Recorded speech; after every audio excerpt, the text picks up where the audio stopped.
Lepo pozdravljeni in dobrodošli v prvi letošnji oddaji za zdravje.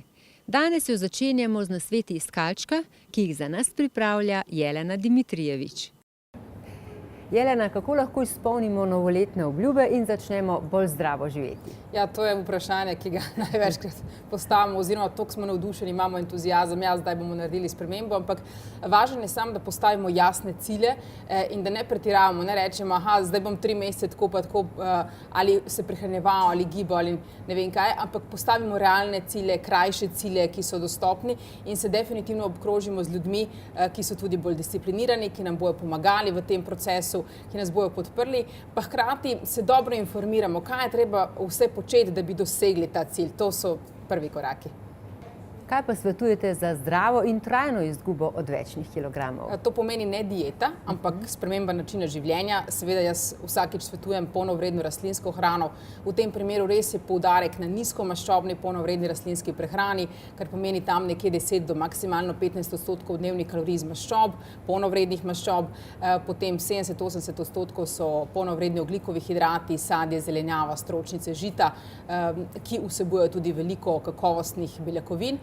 Hkrati pa seveda ne smemo pozabiti, da je hrana sezonska, ekološka, da je tudi čim bolj lokalna, da je prilagojena tudi našem telesnem tipu, da je tudi gibanje prilagojeno temu, tako da na to seveda ne smemo pozabiti, ampak seveda je treba tudi najti vzrok, zakaj prihaja do tega, da se kilogrami kopičijo, ali so hormonske spremembe ali spremembe na splošno, kakšno vnetje v telesu, ali so čustvene zadeve, ker vedno je tudi to treba pogledati, kaj je v ozadju, zakaj hrepenimo toliko po hrani, lahko je kakšna odvisnost recimo določenih živil.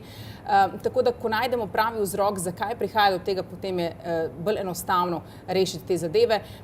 Veliko vode, vlaknine so izjemno pomembne, vsaj 50 gramov vlaknin na dan, kar zelo hitro dosežemo z rastlinsko prehrano, pa hkrati v bistvu poskrbimo za to, da dosti spimo, da nimamo toliko veliko stresa.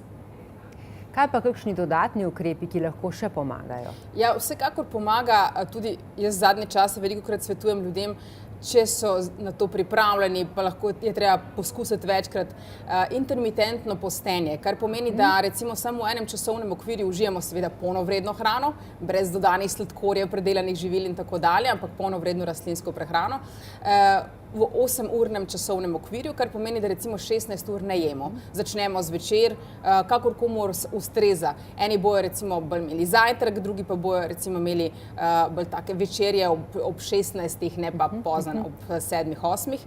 Na tak način tudi aktiviramo autofagijo, kar pomeni, da telo poje vse, česar ne rabi, to so tudi poškodovane celice ali tudi kakšne plake, ki se nabirajo odvečne maščobe in tako dalje in se zmanjša vnetje v telesu. To ni samo način, da hujšamo, ampak tudi način, kako pozdravimo kakšno bolj resno težavo zdravstveno. Hkrati pa seveda si pomagamo s kakšnimi dodatki, kot so recimo gurmar, ki uravnava dobro krvni sladkor, pomaga tudi pri kandidi, tudi Garcinia Kambodža, nekaj, kar bo tudi uravnavalo dodatno krvni sladkor, krom, cimet, hkrati nekaj, kar bo tudi zniževalo raven stresa, ker vemo, da je tudi to povezano s pridobivanjem kilogramov, recimo tudi kakšna radiola, švaganda, tudi nekaj z uravnavanjem hormonov, kot je maka, navadna konopljika, don kvaj, odvisno kakšne težave imamo.